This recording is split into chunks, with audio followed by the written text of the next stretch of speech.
তোমরা যারা বন্ধুর সাথে প্র্যাঙ্ক করতে চাও এই টিপসটা অবলম্বন করতে পারো। চলে যেতে হবে মোবাইলের স্ক্রিনে, চলে যাবো আমরা ক্রোম ব্রাউজারে গিয়ে আমরা টাইপ করব mytools.com। এই যে আমি মাউস দিয়ে দেখিয়ে দিচ্ছি যে mytools.com এই ঠিকানায়। এরপর আমরা এখানে ক্লিক করে দেব, এরপর একটু ওয়েট করব। নিচের দিকে যাচ্ছি আমরা, এখানে দেখা যাচ্ছে SMS বুমবার এই যে লেখাটা, এখানে দেখা যাচ্ছে ওপেন টুল, এই যে আমি দেখিয়ে দিচ্ছি, এখানে ক্লিক করব। এখানে ক্লিক করার পর আমরা একটু নিচের দিকে যাব, এখানে দেখা যাচ্ছে ওপেন SMS বুমবার, এখানে ক্লিক করব। এখানে ক্লিক করার পরে আমরা এখানে আমাদের ফোন নাম্বারটা দিয়ে দিব। প্রথমে আমরা দেশ সিলেক্ট করব, এখানে ক্লিক করে আমরা এখানে বাংলাদেশটাকে সিলেক্ট করে দেব। এরপরে ফ্রেন্ডের একটি নাম্বার এখানে আমরা দিয়ে দিব।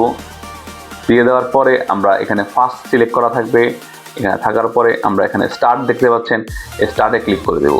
স্টার্টে ক্লিক করার আগেই এখানে আমরা কতগুলো SMS দিব সেটা লিখে দিব। আমরা 100 হতে পারে, 200 হতে পারে, যে কোনো একটা অ্যামাউন্ট আমরা এখানে লিখে দিব। দিয়ে এখানে স্টার্ট দিলেই ওই নাম্বারে অনবরত SMS যেতেই থাকবে। মনে রাখবেন এটা কিন্তু প্র্যাঙ্ক করার জন্য করবেন, অতিরিক্ত করবেন না যাতে সম্পর্ক খারাপ হয়ে যায়। দেখা হচ্ছে পরের ভিডিওতে।